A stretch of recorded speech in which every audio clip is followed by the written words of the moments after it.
Sir, do you know why I pulled you over? Speeding? No, it's because your intro sucks. Oh. Please step out onto the curbside.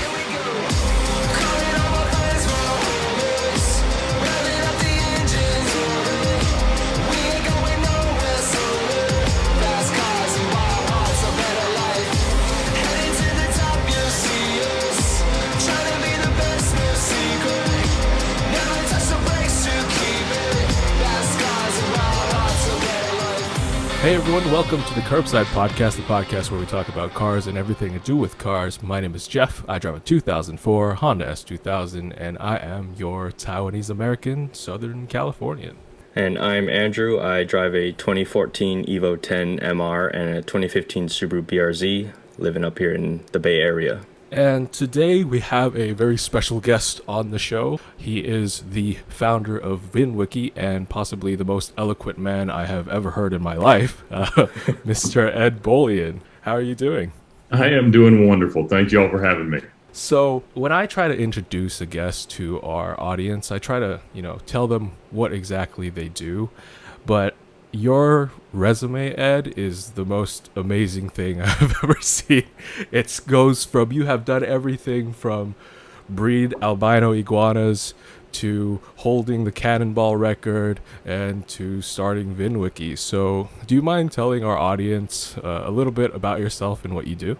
Sure. So I've worked in the exotic car industry for about 15 years in both traditional and entrepreneurial capacities. I started an exotic rental car company out of my dorm room at Georgia Tech and ran that for a few years, became the director of sales at Lamborghini Atlanta, did that for about 6 years and left trying to figure out what was next and ended up starting an app called VinWiki that we consider to be kind of a crowdsourced version or a social version of Carfax. And so we have about 330,000 registered users that contribute information to the cars they love and build a historical timeline. And we started a YouTube channel about a year after launching the app, also called VinWiki, and that has blown up a good bit. So we got about 1.2 million subscribers on there, get about 500,000 views a day, and me and my friends just sit around telling our best car stories. Those numbers make me jealous. Yeah, we have 1.800. There you go. Beautiful. It's always got to start somewhere. Exactly.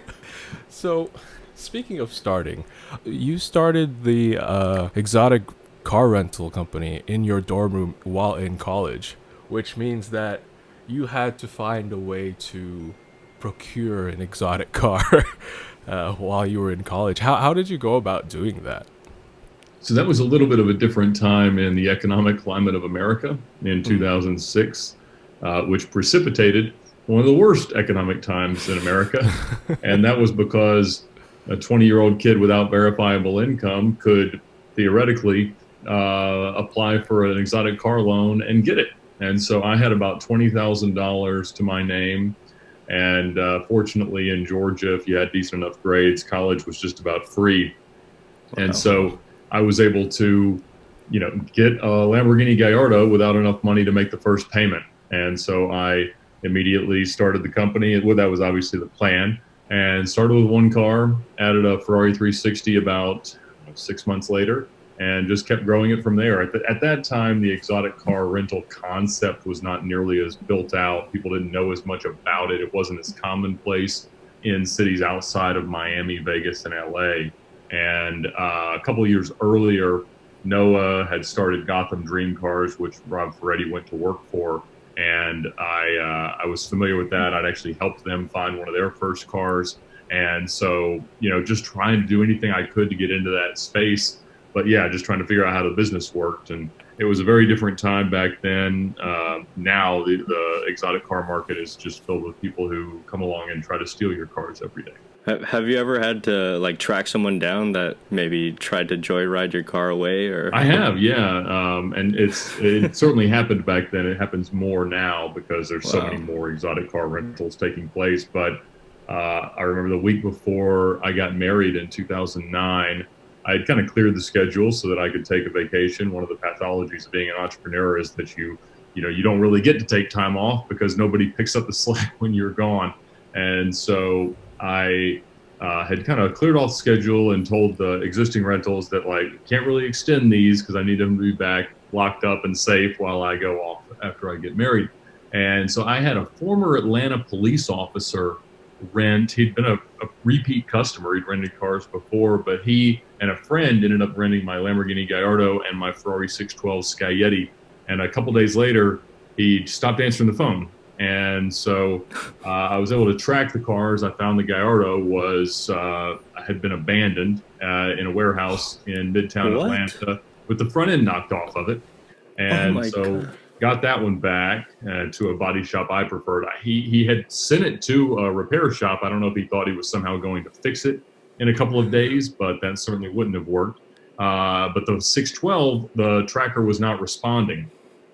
Somehow they had managed to kill the battery so significantly that even with the capacitance of the tracking device, which would have normally lasted a couple of days, it wasn't working. And I got a call a couple of days later while I was at my bachelor party from a woman who said, "My husband's the guy that bought your Ferrari today from your employee, but we really don't need this car, and we'd like our BMW and the cash that he gave him back."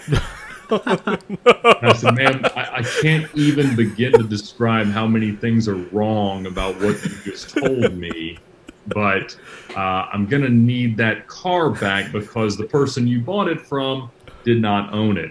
And unfortunately, when you've rented a car to someone and they don't return it or they sell it, it's actually considered theft by conversion rather than grand theft auto. So fundamentally, it's a civil dispute because you gave them permission to drive your car. They just did so and did things with it that were not permitted under the contract. And so the cops are absolutely useless. But fortunately, this guy had taken a 2008 BMW 750 Li and $15,000 as a down payment, and he was going to take payments over time, an agreement that he actually thought I might be appreciative of for some reason. And the only information he'd gotten from this person was that his name was Lucky. And I had spoken to Lucky's wife, who claimed to be a lawyer, but she also used the phrase, "Well, possession is 9/10 of the law." And I said, "Well, it's a rental car, and it was bought from a person who didn't own it, so possession is quite literally 0/10 of the law in this circumstance, and I'm going to need it back." And it was like they were still driving it occasionally, and I would see it pop up, and it would be at a valet, but then they would like hide it, and I'm not allowed to break into somebody's garage to repossess this car, so it was a real nightmare. And in fact, we couldn't get the car back before my wedding, and we had a discussion of like, am I going to answer my phone from the altar if it rings? Because I have to. I can't lose this car, because the problem with exotic car rental insurance is that not only is it insanely expensive, even in a state like Georgia that doesn't have vicarious liability, but if you use it, you don't get to have it anymore. And so you have to have it to be in business, but if you file a claim, they non-renew you. So I'm like, obviously I have to file a claim if I can't get the car back, but if I do, I can't renew my policy to be able to rent the other cars out to make my payments, so I'm out of business. So it was a rock and a hard place circumstance, but I just had to leave it in the hands of my lawyer as I left, and I just had to hope and pray that it would still be in one piece when I got back. But fortunately it was. Lucky called and said that he needed $5,000 to return my property he knew to be stolen. And so I'm like, I actually didn't have $5,000 to get my $200,000 car back. And so I asked the cops what to do, and they're like, "Well, ask Lucky if he'll take a check." And I'm like, I feel the need to remind you guys that bouncing a check for $5,000 is a felony in our state. No, don't worry about that. Don't worry about that. And so I did. Lucky was happy to take a check. And so I met him, gave him the check, took the car. I had to get the car towed because it was so dead at that point, and got it back to my warehouse. And I got a call from Bank of America being like, "Hey, we had this really weird looking check."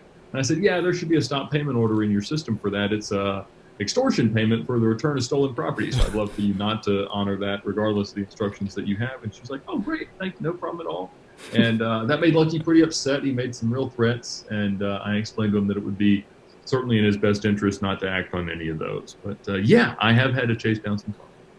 That's fucking nuts.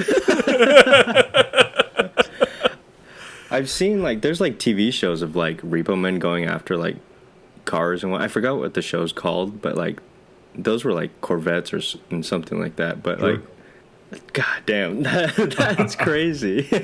And so now I get contacted by a lot of people who are starting exotic car rental companies or wanting to. And a very popular business model with them is to use other people's cars. And the reason they do that is obviously primarily that they can't afford them, but also because most insurance companies that would traditionally insure exotic car rental companies, back when I was doing it, was almost everybody was under Empire Fire and Marine, which was underwritten by Zurich. They stopped doing it a few years ago. And so there's really not a good way for a startup exotic car rental company to legitimately get insurance. Now, of course, you're verifying that the customer has insurance, and that becomes the primary on the policy. And if you ever crash a rental car, it's almost as though from your insurance's perspective that you took your car and crashed into it. That's the part of the policy that is in play there. And so the problem is that you can do that with somebody else's car. And if they crash it, totally okay. You're going to get coverage. However, there is one circumstance that you don't have any coverage for, and that is if they never bring it back. Because the the owner's policy won't cover the car, and you can't file a claim with a customer's insurance company saying that the customer stole it. And so you don't have insurance as a company that doesn't own any cars or really have any reason to be in existence.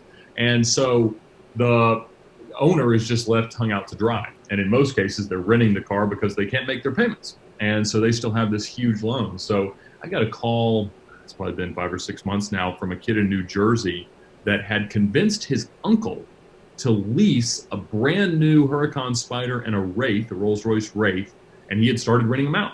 And somebody showed up with fake insurance and fake ID and stole the Huracan. Oh, no.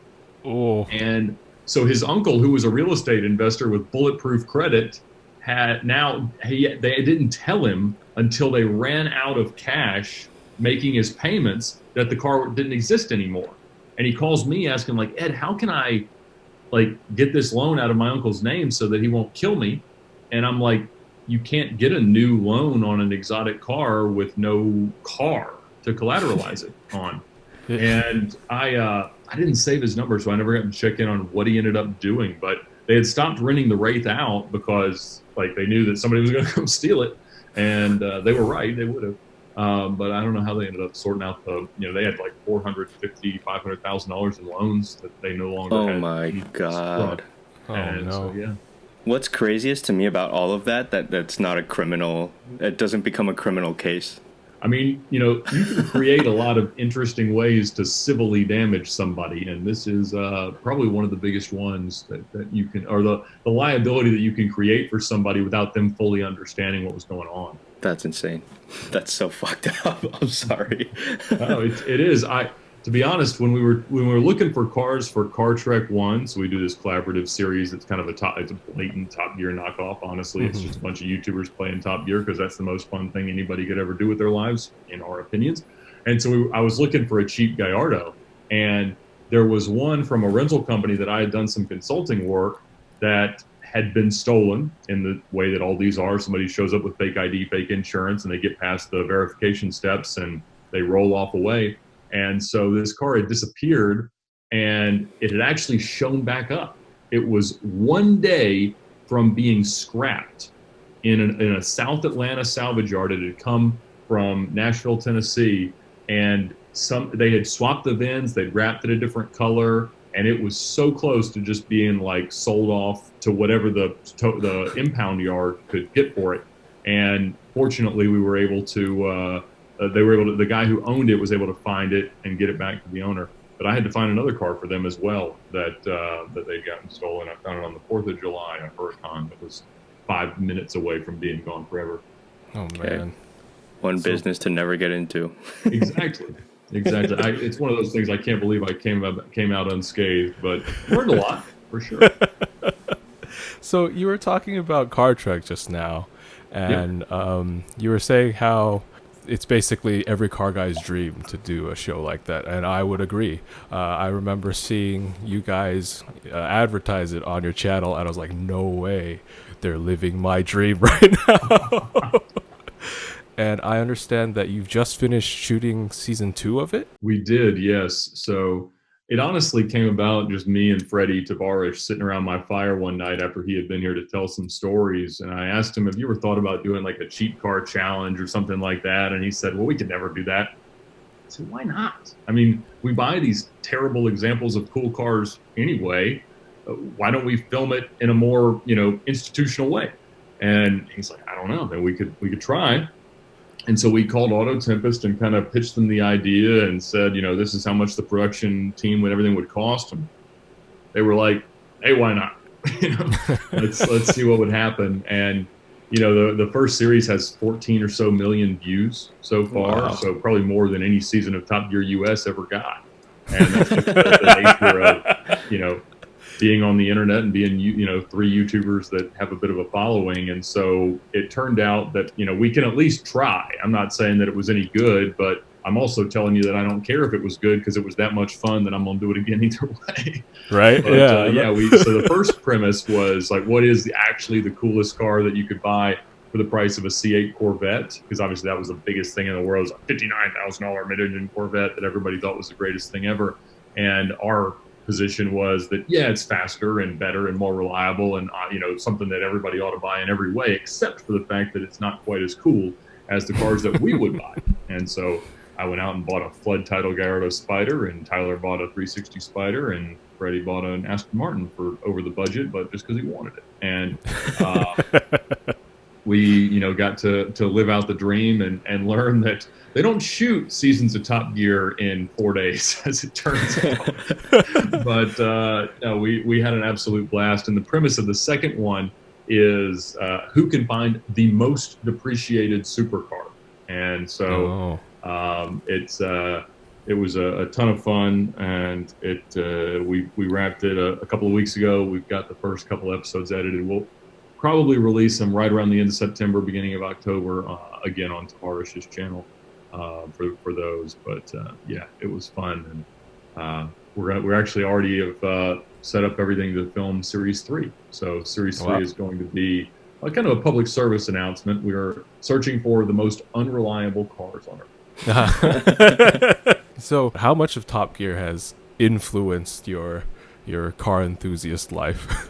I'd like to think that there are episodes of Top Gear that I haven't watched 5 times. But I don't know if that's true. I'm on the same boat. Growing up for us, and I'm 34, and so 10 years ago, 15 years ago, there wasn't that much automotive content to consume, and the alternatives to Top Gear were mostly garbage. Yeah, and they were great. Trying to download a race between Diablo and an NSX off LimeWire was a very unfulfilling premise.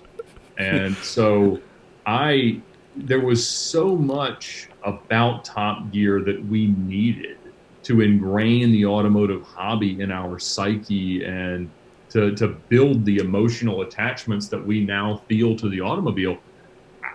I'm telling you, I think you can't understate what Top Gear meant to us. And that's one reason why the subsequent spin-offs and the continuations have been so criticized, not because they're fundamentally bad, but just because, quite honestly, it's one of those things that you could never live up to the hype and to what it stood for. And we would never claim to hold a candle to what Top Gear in its heyday was. But we're very honest about the fact that we are trying to live out the dream, and the only way we can do that is by filming it and letting other people watch. If we could just do it for fun, we would do that. But the only way to pay for the camera guys and to pay for the gas is to let people sponsor it, and they only let us do that if we show it. Yeah, they set the bar way high. They did, but honestly, they also felt their way into it for years. I mean, the early ones, 2002, 3, 4, Top Gear were okay, but Yeah. they were nothing that you were going to get your wife to watch.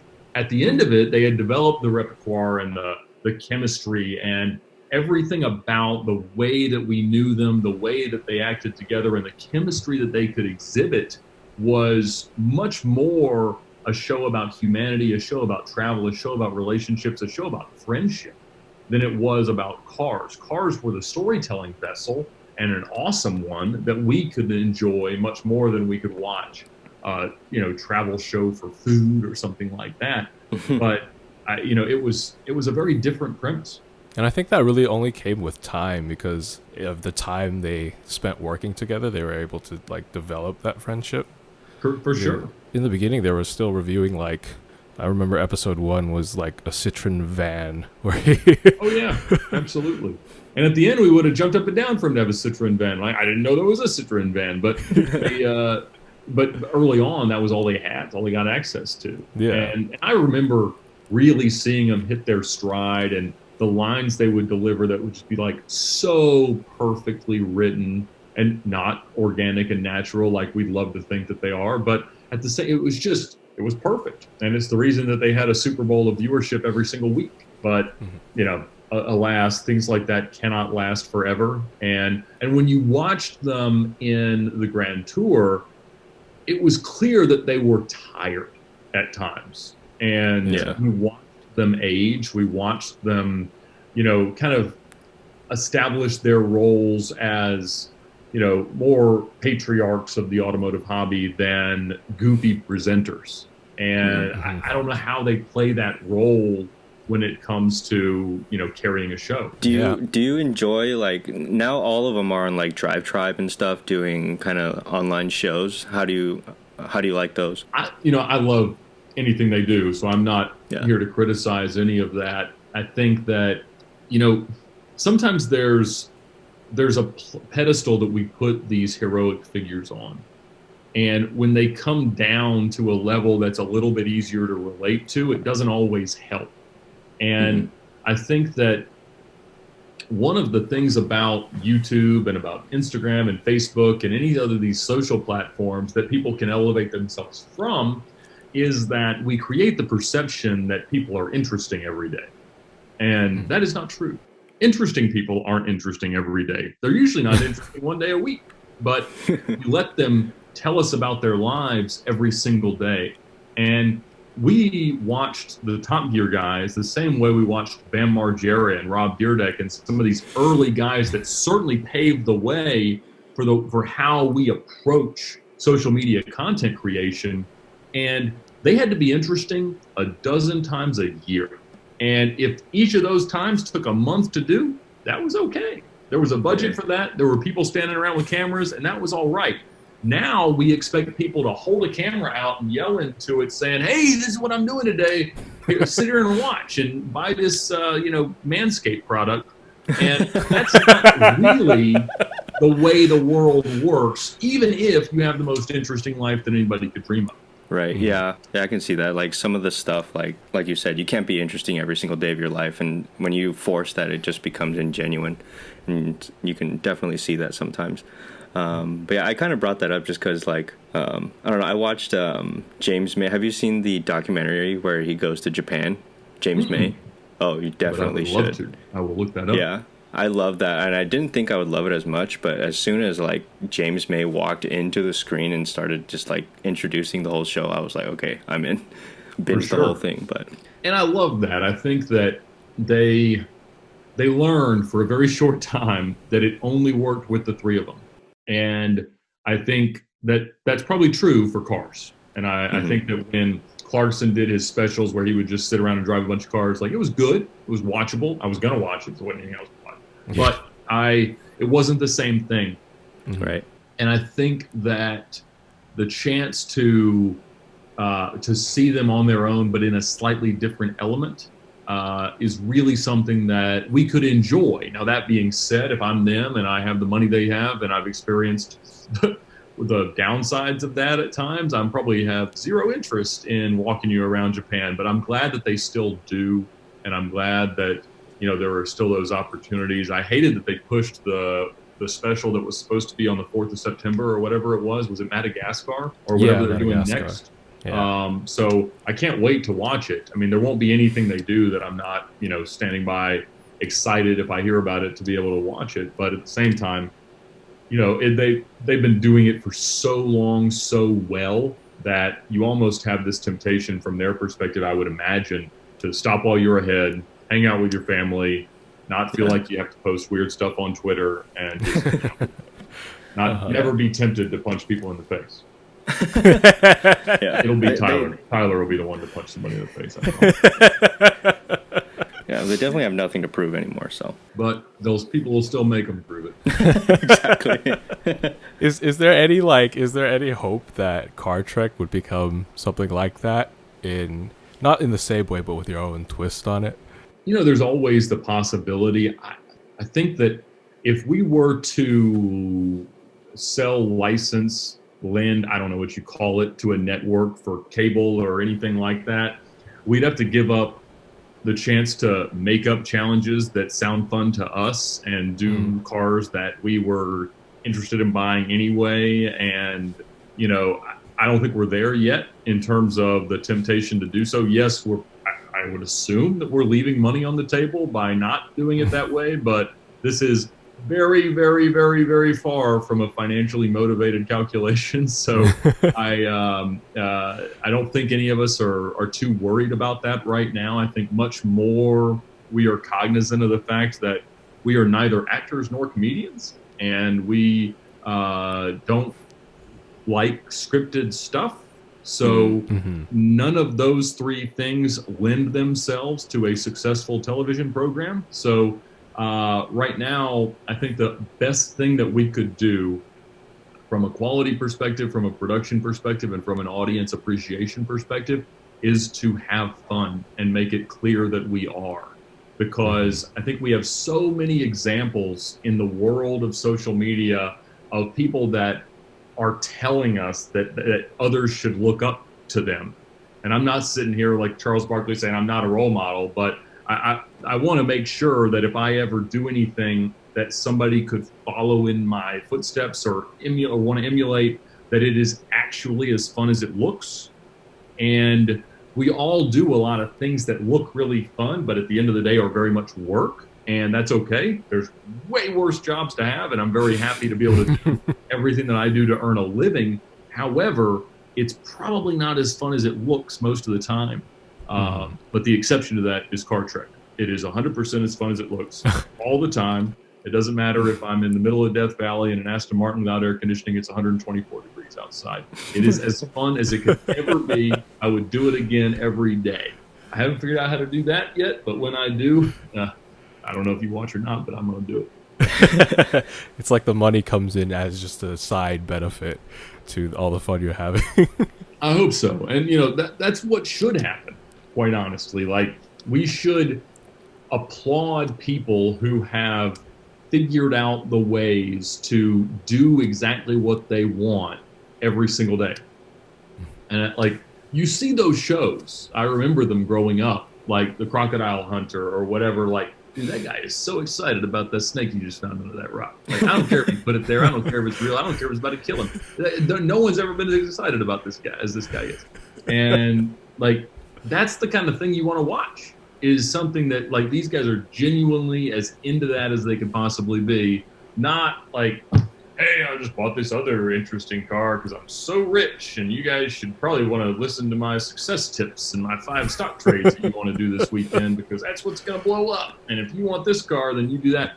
Nobody cares about that stuff. I mean, they might get a bunch of views, but that's not how the world works. Yeah.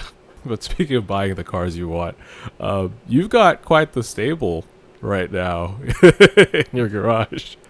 I do, and I have had a lot of success at buying the cars that I want, despite all the reasons not to, because I like cars that are old and beat up and unreliable examples of really, really cool cars.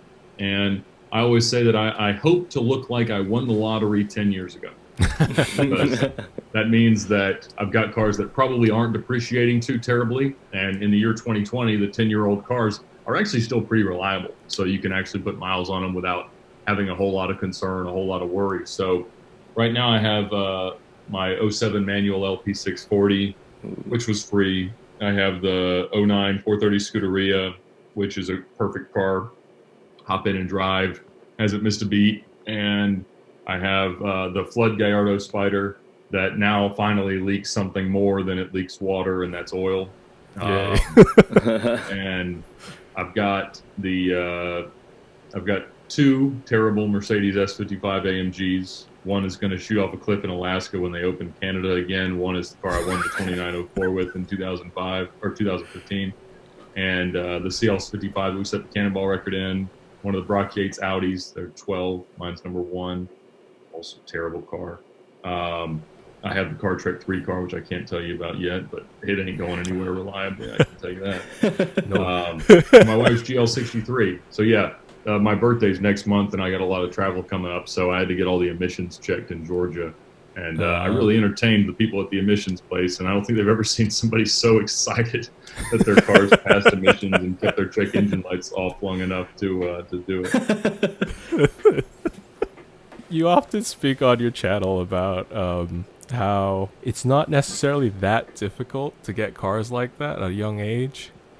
Do you have any advice for us about that?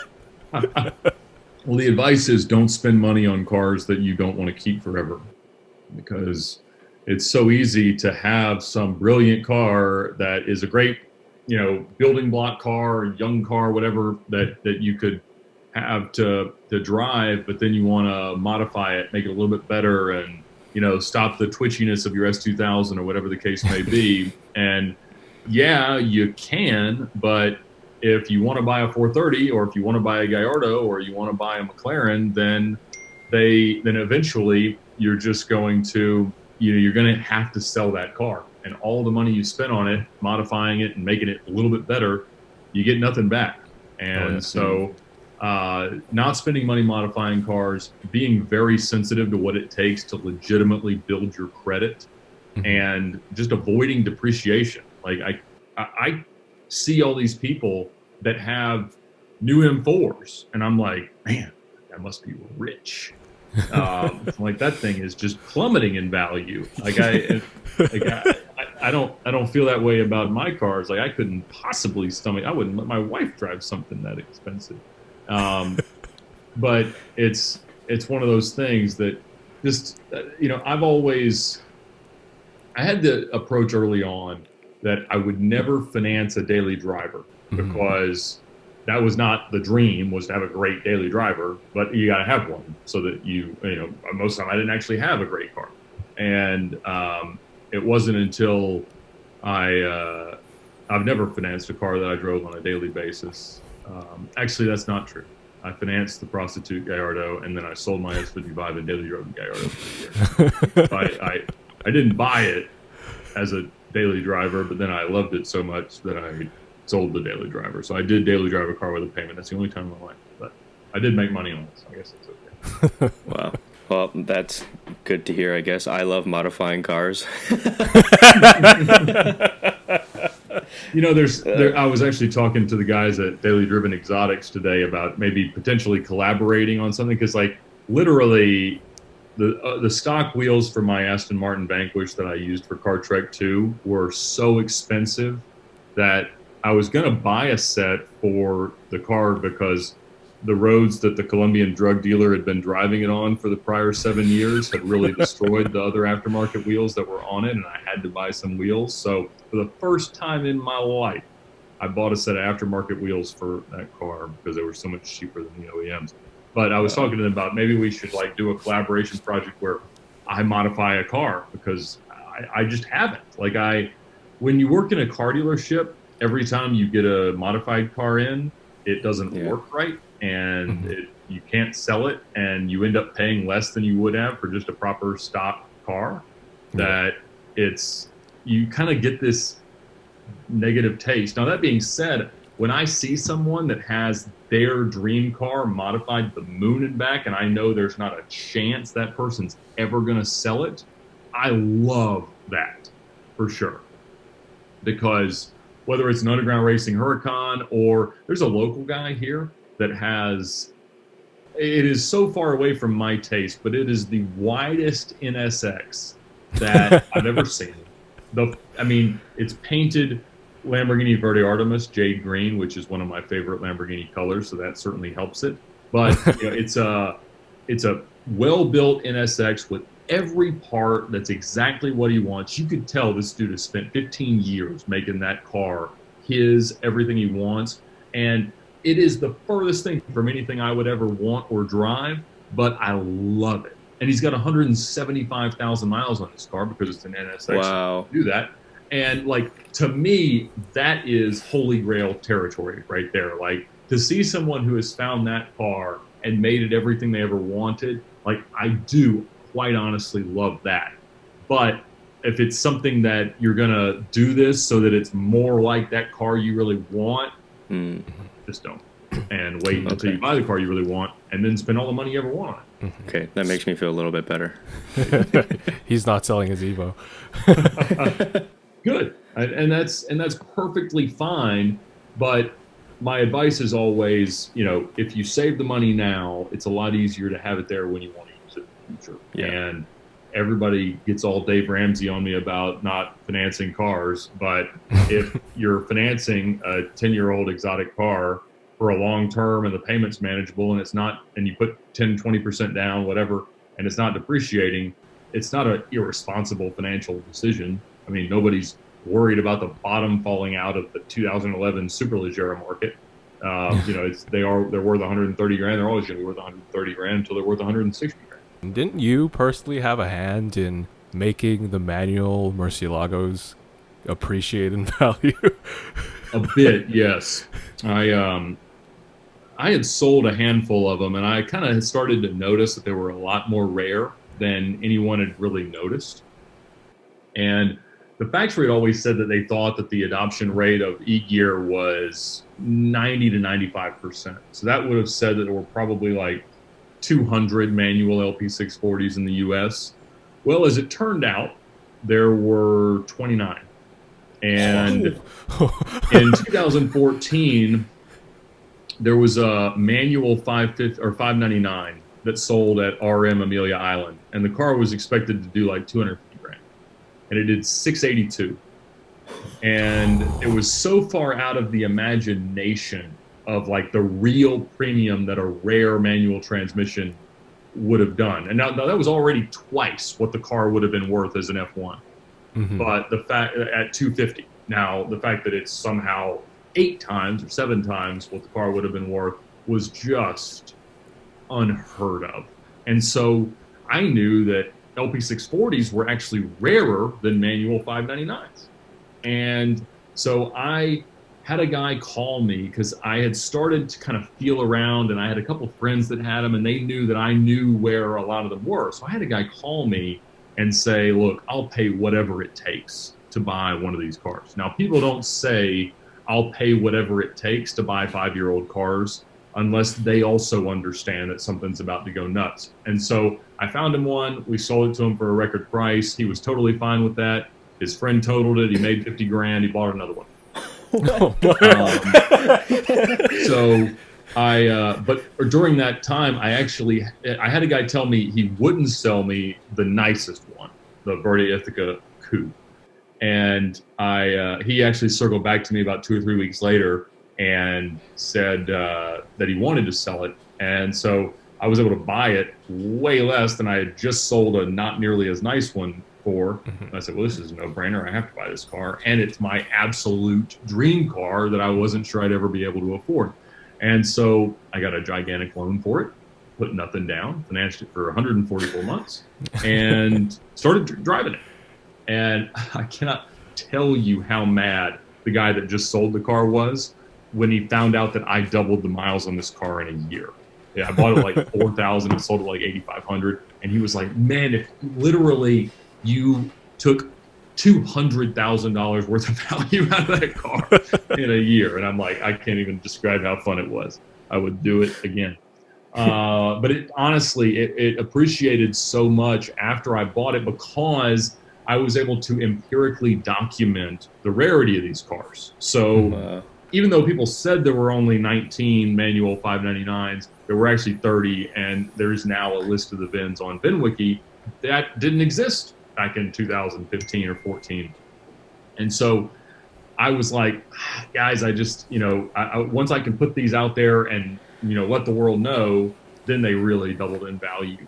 And so I sold that one just because it became so valuable. And I was also unemployed, making no money, having just started a tech app, despite all good logic.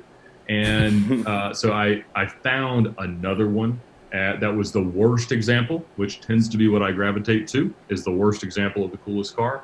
And it was, in fact, a Canadian manual LP640 that had been crashed by a drunk 15-year-old with his father, with the father of the girl he had just gotten pregnant that he was forced to be married to. And this guy was a car dealer in Canada so that he could stuff drugs into the frame rails of these cars and ship them across the border into the U.S. And he lived in Canada because he wasn't allowed to live in Iran anymore because of how many bazaars he had blown up. The dude was a terrorist. And so he had been out drinking because they had to get this car out of his showroom because the FBI of Canada was investigating him, and they were going to come in the next morning and seize all his inventory, and this was a consignment car. And so they went out, he got too drunk, made the 15-year-old drive. He spins it around in the middle of a highway. They are freaked out. They get out of the car, take the dealer tag off, run off into the woods, abandon the car. It's on the news in Canada, just parked in the middle of the road, leaking everything.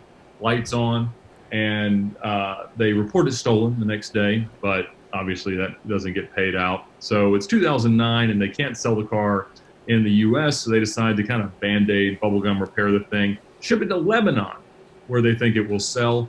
It does not. And so they end up having to bring it back into the U.S. using a bonded title to erase all the previous brands, sell it to a defense contractor in Vegas that never drives it. I buy it from him for $120,000 after making $135,000 on the previous one, and so it's free. Man, talking about cars with stories. Yeah, I think it's the best story car on the planet, quite honestly. Yeah, you literally can't make that up. And so this guy insisted on paying me $100,000 profit on the car about a year and a half or 2 years ago. And, when that happens, you kind of have to let them. And so I bought a U.S. car with more miles, but it was in a little bit better shape, but it needed a lot of work, and it needed to be painted. And so it was a perfect car to color change because it had a non-color committed interior, no like piping or stitching or anything like that. And so I painted it Verde Draco, which is dragon green. It was one of the press colors, which I fell in love with watching Top Gear. Yep. And so the press car that they used for that one with the Peregrine Falcon or whatever that was flying alongside of it was just mind blown if you're young Ed Bolian. And so I painted it that color because nobody in the U.S. ordered that color.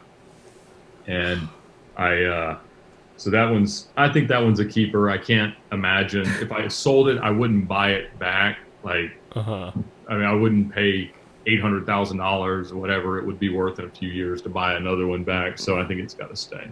That's like almost one of a kind now. Yeah, it quite honestly isn't because I emulated a car that I knew existed, but it's one of a kind in the U.S. and who cares? One of a kind is my favorite one. I wish more people painted their car that color. The two cars I would love to have, just based on nostalgia, would be a Verde Draco Murcielago or a gray manual Gallardo Spider with orange seats. Orange seats. Like the one Jeremy drove on Top Gear. Was that the one he owned? Yeah, I think he ended up buying it because he loved it so much. Yeah, he owned a first-gen manual Gallardo Spider, which is honestly surprising because he's only an inch shorter than I am, and I don't fit in that car at all. Oh, really? But I mean, I can drive it because my favorite Clarkson quote of all is that somebody asked him if he fit in a car, and he said, "I can fit in anything that I want to." And that is 100% true. Like I can make some stuff move that I got no business being in, and it is not safe, it is not responsible, but I will drive it. Yeah, there's I know there's a U.S. Gray over red and black manual Spider in Charlotte, but I don't. There's a list of them. There's about 80 U.S. manual Gyarados Spider. It's like it's the stories like your Murcielago that you were just telling that I think make the VinWiki YouTube channel such a great place to go listen. How did you, like, what was the motivation to start that? It was based on a lot of the ways that I sold cars personally, and the fact that, like, as terrible as the history is by every qualitative and quantitative metric that we would use with Carfax or AutoCheck of that LP640, it has such a cool story that it's worth something beyond what it ought to be because of that. Yeah. Maybe it's not worth what an unblemished one would be, but it is still awesome. And when you look at cars owned by celebrities, cars used as press cars, cars used in movies, all these things, like, they end up bringing a premium, not because of anything that you could identify on a vehicle history report, but because of some intangible thing or very concrete thing that you could attach to their history. And so the idea of building a database of what cars really are, not based on ownership transitions and accident reports and police reports and all that stuff, but on what they're actually used for, that's the premise of VinWiki. And I had always tried to keep track of what would happen to all my cars as I would sell them. And so I made a list of all the VINs of my personal cars and the cars for the rental company on my website, just edbolian.com. And what that meant was that whenever anybody would buy it and Google their VIN, they'd find me. And so I learned that my first Gallardo, the one I bought as a 20-year-old college student, had been exported to Hong Kong. And one of the Ferraris had gotten crashed afterwards. The 612 ended up being sold to some billionaire's lesbian daughter. One of the Land Rovers that I had got sold through an auction in Miami to Puerto Rico. The dude emails me. He's like, "Hey, do you know what it's really going to take to get this thing to stop leaking oil?" I said, "No, it's a Land Rover. I think you should know that it'll stop when it's empty." Another one of the Rovers got exported to Russia. And so just being able to kind of zoom out from our normal ownership experience and see what happens to a car beyond ourselves, I love, because we do as much research about the backstory as we can. We never really know, and we can document it ourselves. But, like, if you meticulously document everything that you do to your car, you put it all in a folder, everything's in laminated stuff, and then you hand it to the next owner, you invested hundreds of hours into that documentation. He invested the 4 seconds it took to take it from you and throw it over his shoulder, thinking he'll look at it later, and he never does. And I can't tell you how many cars I would sell and give the guy everything that I knew was there, and then when he'd come back in 2 years to trade it to me, or in 3 months, whatever the case may be, then he would have none of it left.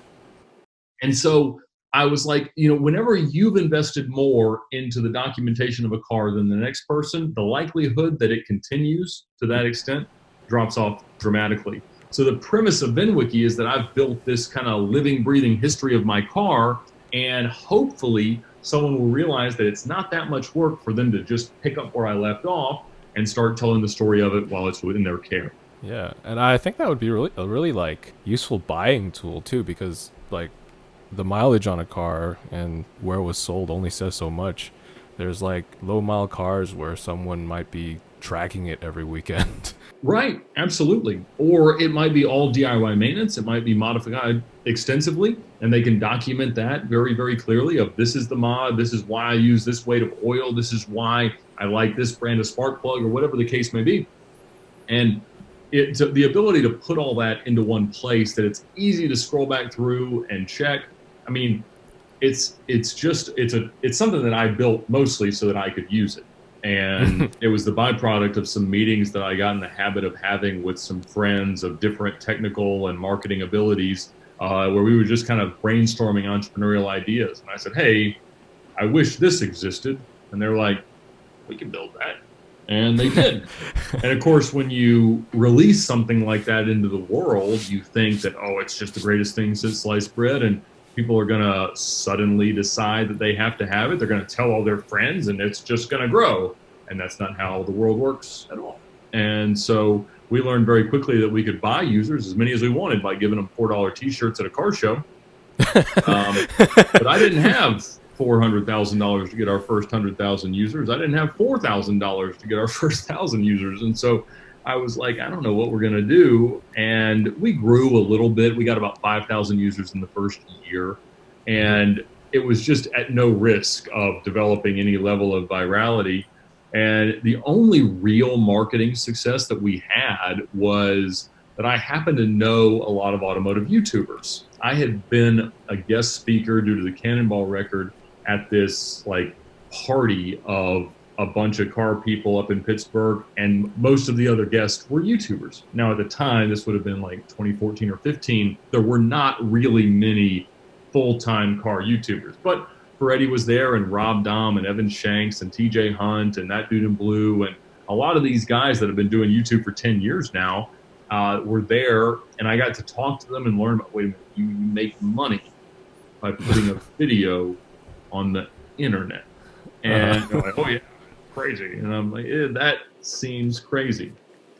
And I was friends with DeMuro. He wrote the first article about the Cannonball record. He's from Atlanta, or grew up a lot in Atlanta. And I remember early on in the VinWiki days, I was like, hey, you have that stupid little YouTube channel. Do you mind like mentioning VinWiki in it? Because I think he had like 60 or 70,000 subscribers. And he's like, oh no, I couldn't possibly. Like, what do you mean you couldn't possibly? Like, what are you talking about? Like, oh, the internet's going to get mad at you for telling somebody to download Ed's app? It's like, yeah, that's exactly what will happen. I was like, are we talking about the same thing? Like, we had this conversation. I remember where I was standing. And he's like, oh, yeah, I can't do anything to delegitimize myself with respect to it. I was like, you haven't even downloaded the app yourself, you'd love it. And he's like, I can't do it. Even if I love it, I can't do it. Okay, Doug. So we started our own YouTube channel because none of them would publish my car stories without me. I thought they would. We just sat around. I got a bunch of pizza and beer and put it in my warehouse. And because I'd let a bunch of them review my cars, all these YouTubers, and they'd say, oh, I borrowed this from Ed at VinWiki, and we'd get a bunch. And when I say a bunch, I mean like 50 new downloads. And that meant a lot. And so I was like, well, I'll make them videos. They have audiences. They need content, I presume. I'll just go make some car videos and send them to them. And they all said no. They're like, no, we can't. Our audience wants us. I was like, your audience? What? Like, none of this makes any sense. And then I was like, all right, well, we'll just, I guess we'll have to put them on our own channel. And that was a good idea because it ended up becoming a thing. Yeah. You started the channel how many years ago now? 3? In June of 2017, so 3 years. Yeah.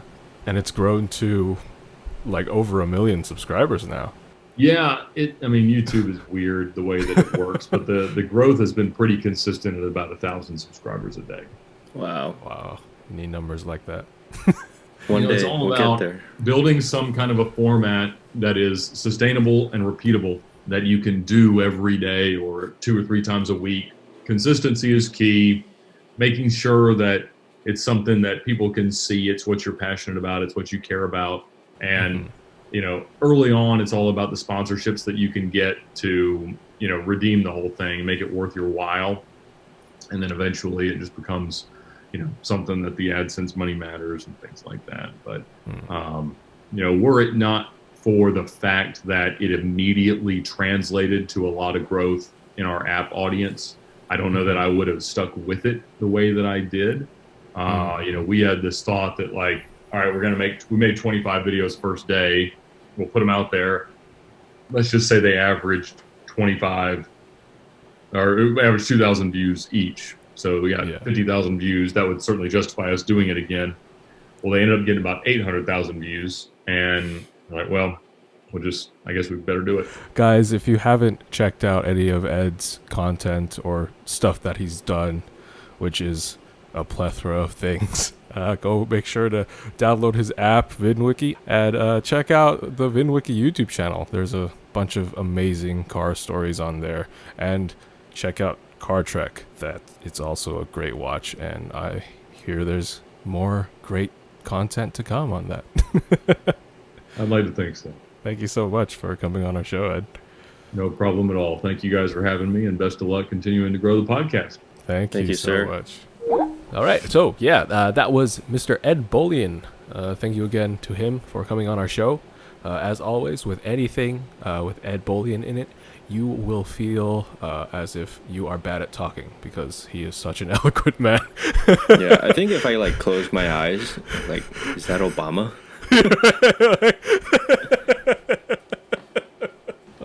But yeah, I mean, if you guys wanted to buy your dream exotic car, I think Ed gave some good advice on that. Yeah, don't do what we do. Thank you guys for listening. Hope you guys enjoyed that episode. As always, you could find us at thecurbsidepodcast.com, where you'll find links to all of our things. There's a Libsyn link to our Apple Podcast, Google Podcast, Stitcher, TuneIn, Spotify. And be sure to share the show with your friends if you enjoy it. If you think other people enjoy it, rate it on Apple Podcasts. That would be great. And then share it no matter what method you want to use. If you want to use carrier pigeon, you want to use a brick with a note attached to it, just say it was from you and not the Curbside Podcast. But you could use that to spread it to your friends. You can also find us on social media. We're on Instagram at the Curbside Podcast, Twitter at Curbside Pod, and Facebook at facebook.com/the Curbside Podcast. Also, look for us on YouTube. All of our episodes are on there. We also have plenty of other videos about stuff we do with our cars, modifying them like Ed told us not to. Hey, man, if you're going to keep the car, man, it's good. That's true. It's a personal investment. Yeah, and it's your dream car. So what else are you saving for? Exactly. But yeah, check us out. Subscribe to our YouTube channel. We're almost at 200, so I think we need 12 more. So 12 of you guys go and do that and make our days. Yeah. Oh, also forgot to mention, Parth is not here today because his schedule couldn't fit, but he would love to be here right now. So I'm sure he says hi to everyone. But as always, thank you to Kid Dope for giving us the theme song of our show, Fast Cars and Wild Hearts. My name is Jeff. I'm Andrew. Remember, drive safe, and life is too short to drive boring cars. Bye.